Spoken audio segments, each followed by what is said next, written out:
been a heck of a ride.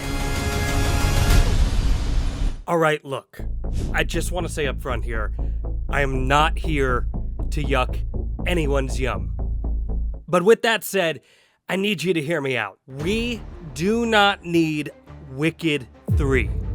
We do not need a Wicked prequel. We do not need Wicked the Rise of Skywalker. No one should mourn a Wicked sequel not coming to be. What if I told you that one of the boldest choices a studio can make is to stop while they're actually ahead? To simply let a story end, to leave a world complete instead of stretching it until it loses what made it special in the first place. There's a growing push from some corners of the film world to consider a Wicked 3 or additional Wicked sequels and prequels after the release of Wicked for Good, but today, we're going to break down exactly why we do not need a Wicked 3 or any other films in this cinematic universe, and why stopping here might be the smartest and most respectful choice for the world of Oz. You see, Wicked was never designed to be a long-running film franchise. The story was adapted into 2 movies because the creative team felt it needed room to translate the musical into a cinematic experience without losing the emotional beats, the character arcs, the pacing, or the perspective of 2 witches who become unlikely friends. Now, the entire selling point of these movies was that the story would be told in 2 parts. Not 3 parts, not 4 parts, not an ongoing series, just 2. The intention was clear from the beginning. This was not a world built for expansion, it was one built for completion. Wicked for Good brings that intention full circle. It resolves the core relationship between Elphaba and Glinda. It answers the questions raised in the first film. It brings the emotional arcs to their natural conclusion, so whether you loved the execution or felt the sequel stumbled in places, the structural reality remained the same. The central narrative's complete, and the story ends where it needs to end. When a story is built around identity and friendship and acceptance and sacrifice, dragging it out can actually weaken the meaning. The more the studio tries to stretch the narrative, the more the original message becomes diluted. Wicked works because it knows what its arc is. It knows where Elphaba begins, and it knows where she ends. It knows where Glinda must go, and it knows which relationships actually matter. More importantly, it knows when to stop.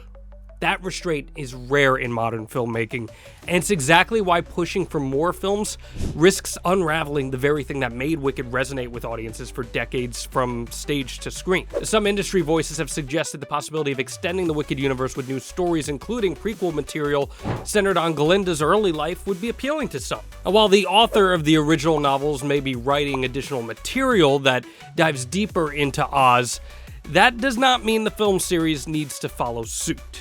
The novels and the musical take very different approaches to this world. The novels are darker and more political and fragmented. The musical streamlines the themes and shapes the narrative into something emotionally accessible and theatrically driven. The films then build on the musical. That means any attempt to adapt the later novels or any new expanded universe material would create contradictions or confusion, especially, and perhaps most importantly, in tone. The musical's version of Oz is not the book's version of Oz, so trying to merge the 2 for more sequel or prequel films would then create somewhat of a mismatch experience that probably pleases no one. Fans of the musical would feel alienated by heavier, more chaotic storytelling, and fans of the novels would feel disappointed by the simplified interpretation. And general audiences would then be stuck wondering why the tone shifted so drastically between all of these installments. And then there's this. A lot of people just straight up didn't like Wicked for Good. Some did. Critics and fans have already expressed concern about pacing, tonal inconsistencies, and missed opportunities to deepen certain themes. Some reviews argue Wicked for Good simplifies Oz to the point of losing nuance, and others feel that the sequel leans too heavily on spectacle while leaving its secondary characters underdeveloped. Now, whether you agree or disagree with those takes, they do highlight a key truth.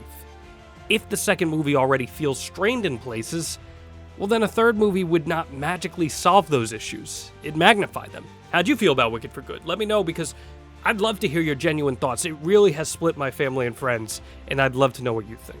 Sequels often work best when there's a clear need for them. It's not a franchise like Harry Potter where the world's built to support multiple layered storylines, or a franchise like The Lord of the Rings where its lore stretches across ages, or a saga like Star Wars that operates like mythology. Wicked's a character study wrapped in fantasy. It's intimate. It's personal. It's focused. It thrives because it is specific.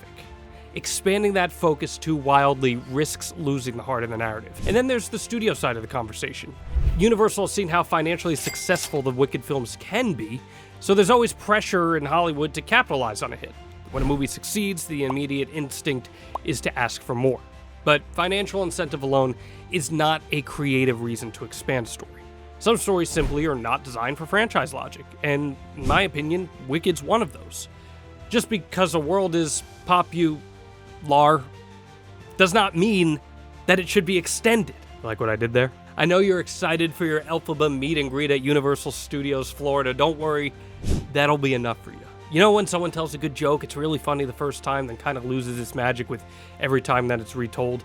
Well, Wicked walks a careful line between fantasy, musical theater, political commentary, and emotional storytelling, so the more that you dive into that, the more you are at risk of ruining it, because the balance is so delicate. Too much expansion risks tipping the scale. If a prequel focuses too much on world building, it loses the intimacy. If a sequel focuses too much on spectacle, it loses the humanity. Wicked's tone is carefully constructed, so the more you add to it, the more you risk disrupting it. Continuing the franchise would then also potentially line up to create not just those issues, but timeline issues.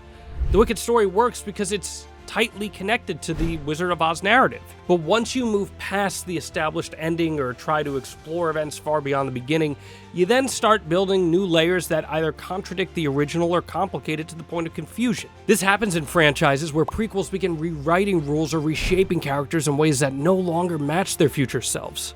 Wicked deserves better than that. Then we have to consider the performances that actually define these films. The cast brings a tremendous amount of emotional authenticity, but the story is centered on one specific chapter of their lives.